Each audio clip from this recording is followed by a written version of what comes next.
देखिए, मैं समझ रहा हूं कि टू लिटिल टू लेट और कोई मतलब नहीं है। बीते एक बरस में कितनी घटनाएं हुई हैं जब आपने हमसे ये सवाल पूछा। ये कौन है? मौत आंकड़ा बन के रह जाती है, साधारण लोग हैं।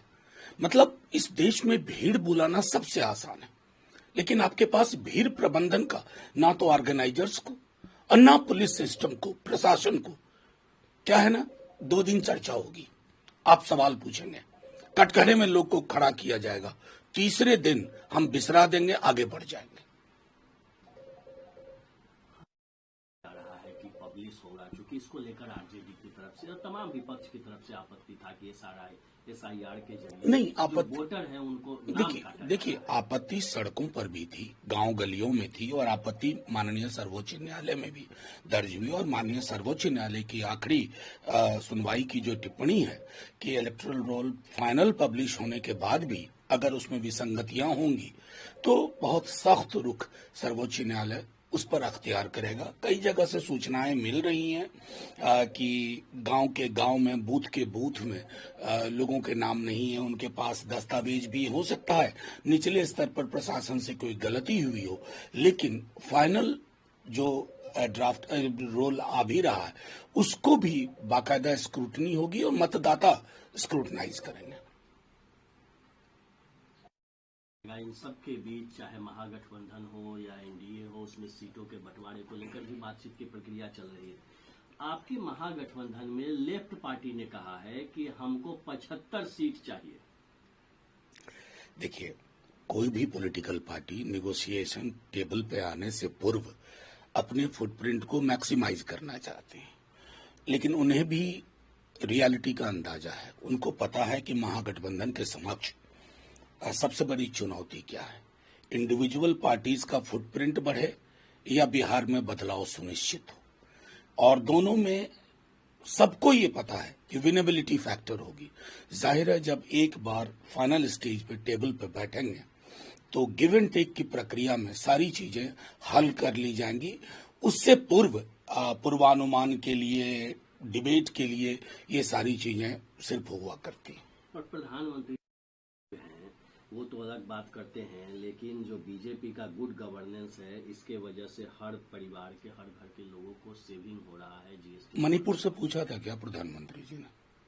मणिपुर के लोगों से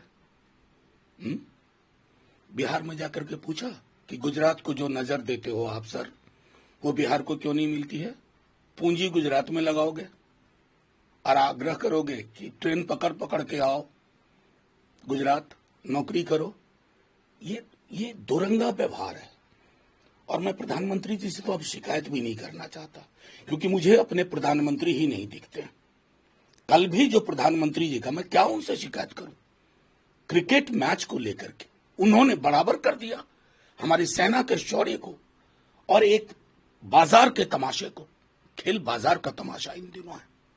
तो प्रधानमंत्री जी से कुछ चुनावी टाइम है, अभी तो भैंस मंगलसूत्र मुजरा तक नहीं पहुंचे, वहां तक भी जाएंगे प्रधानमंत्री जी।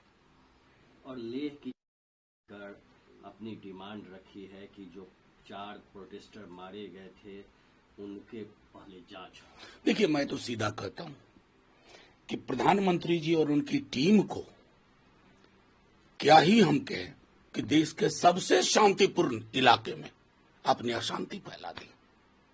आपने लद्दाख में दूसरा मणिपुर पैदा कर लिया। किसकी भूल है भाई? किसकी भूल है?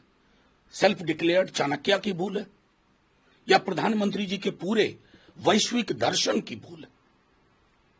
आपने एक एक्टिविस्ट को उठा के डाल दिया। क्या फिक्टिशियस चार्जेस? उनकी फंडिंग में गड़बड़ थी साहब। एक तरफ तो आपका एक सांस्कृतिक संगठन है जो गैर पंजीकृत संस्था है, और क्या आलीशान अट्टालिकाएं बन रही हैं उसके नाम। मतलब मैं इसलिए कह रहा हूं कि देश को कहां पहुंचा दिया आपने। जिस तरह से अहिल्यानगर महाराष्ट्र में वायलेंस हुआ, उसको लेकर मैं आपसे एक बात कहूं, मेरी इच्छा नहीं होती इन चीजों पर टिप्पणी करने की। गांधी, नेहरू, आजाद, अंबेडकर के देश में कभी किसी ने सोचा नहीं होगा कि आई लव महादेव, महाकाल और आई लव मोहम्मद को आपस में भिड़ा दिया जाएगा। क्या कोई इसमें विसंगति है? I love Jesus, I love Shiva, I love Muhammad, I love Guru Nanak, and I am not in any one of these categories. भिड़ जाएंगे।